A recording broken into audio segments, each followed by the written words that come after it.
The word leadership is very much in vogue today. There are many books written about leadership and what makes a good leader, and that we all need to be leaders, and some people are born leaders, or how to develop leaders. Is a subject that preoccupies us a lot. But I would like to give a word of warning. This is another fad in my judgment. We have saw the word management change over the years. At the beginning, the process was called administration. That's why the first books in management were about administration, and the first journal in the field was Administrative Science Quarterly, administration. But then when administration did not produce the desired results, the word administration was relegated to some middle management, to the bureaucrats. They still are administrators. And a new word was created, management. That's why many business schools changed their names from Graduate School of Business Administration to Graduate School of Management. Because it was felt administration is only a piece of the action, and what we really need to amplify and to understand the concept on a much wider way. That didn't work either. The management process did not produce the results that were expected. So a new fad emerged, and it's the word executive, CEO, Chief Executive Officer, executive programs, executive development and training. And the word management now was relegated to middle management. They are just management, they are not executives. Executives is at a much higher level. The word has changed, you see. Now the word executive is not doing very well either, is it? So now the new word has emerged, leadership. What we really need is leadership. I'm suggesting to you it is the same lady in a different clothes. We have not changed the paradigm of our thinking. We are still individualizing and personifying the process of management. And we believe that by changing the name and amplifying the concept, we are actually changing the phenomena. If we are not, whether it's an administrator, a manager, executive, or a leader, the paradigm is still staying the same, and that's why it will not work. And what is not working? The expectation that a single individual can manage anything. It's difficult being a single parent. We need a complementary team in our marriage in order to raise our children healthy. Same thing is true for an organization. You need a complementary team. The outstanding leader, manager, executive, prime minister, spouse, parent, child does not exist. There is nothing perfect. If anything is perfect, don't hold your breath. It's only for a short term. Everything, because of change, has strengths and weaknesses. Everything has some faults somewhere. That is natural. That is normal. Nobody can be outstanding on every subject, in every situation, forever. Even God admits making mistakes. If you know the Old Testament, God has brought a flood, killed everyone, a whole civilization, because they were wrong people. They were not righteous. He left only Noah to survive. He brought the flood for 40 days. And then God was thinking. You see, a time, 40 days to think. And he said, it's not going to work. I can't kill them every 2-3 generations. It's not going to work. So I bring to myself, every time it rains. Now please realize God is worried that he might be forgetful. Isn't that interesting? He brings a rainbow to remind himself to stop the flood, because it's not going to work. In a sense, he's admitting, I made a mistake. It's not going to work. It doesn't work.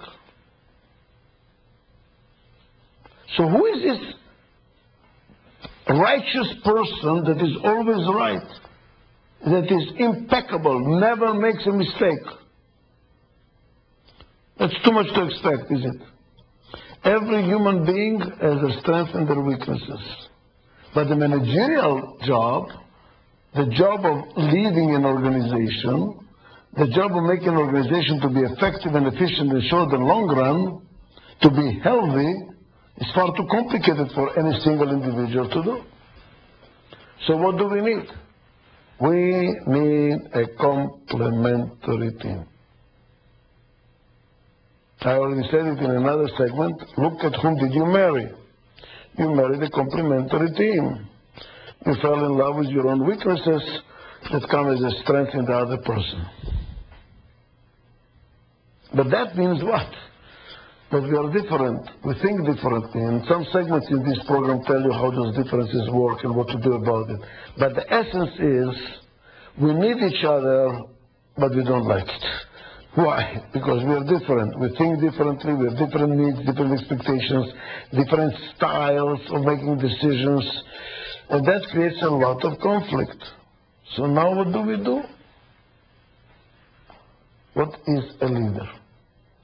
Please look at my hand. You see that the hand is 5 different fingers. 5 different fingers. And we need the 5 different fingers in order to get a hand. Because every finger does something different than another finger. If you had 5 fingers, like the pointing finger, would you have a good hand? This is the best finger there is. No, you will not have a good hand. Because you will need things that this finger can do that this finger cannot do.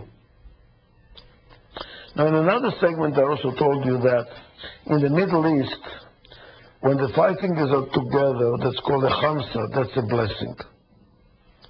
When the 5 fingers are separate, that's a curse. So if you put it in front of somebody's face, 5 fingers like this, they're actually cursing them. What is the difference between a blessing and a curse? Probably 2 inches. Are we different and together? That's a blessing. Or are we different and separate? That's a curse. So what is the role of leadership then? Look at my hand. Which finger is the most important one? This one. You know why? Because the thumb is the only finger that works with every other finger.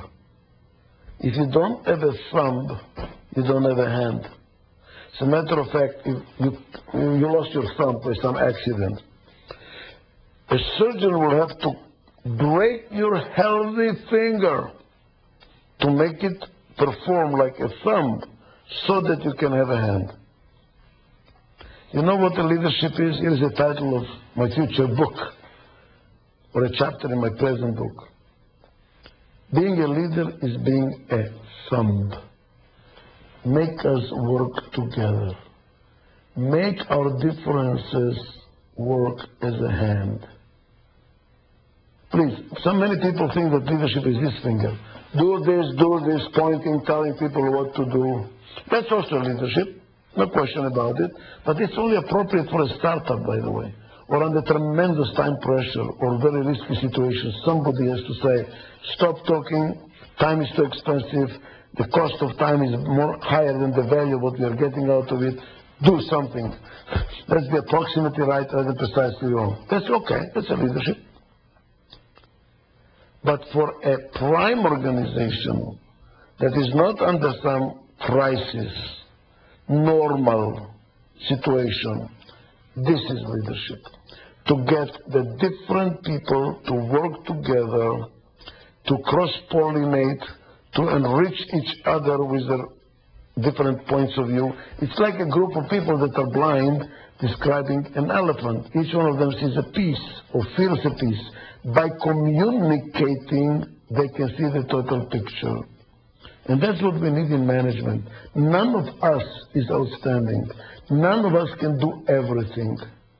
What we really need is to work with each other, to complement each other. Then the totality is stronger than the parts. How does a leader do that? How does a leader do that? How do you make the differences work together?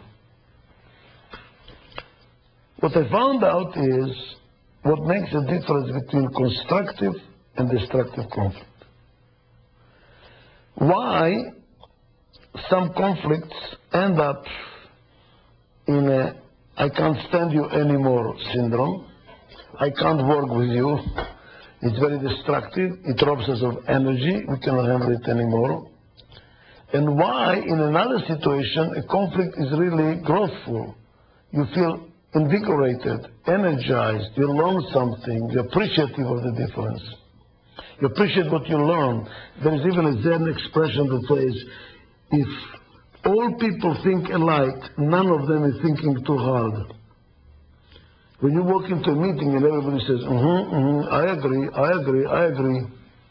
Nobody's thinking too hard. When do you start thinking? When people disagree with you. You know, some ethnic groups are extremely smart, but pay attention to what's happening in the ethnic groups. They constantly challenge each other. They constantly disagree with each other. Jewish people is one of them. They never agree on anything. They will always try to find out a hole in your argument to disagree with you. That makes you think. That makes you constantly think. It's not a very easy way to live, but you constantly think. You constantly move your wheels. When people disagree, they think harder. But how to make the disagreement and thinking harder not be exhausting, disruptive, discouraging, dysfunctional? It is by having a culture of mutual trust and respect.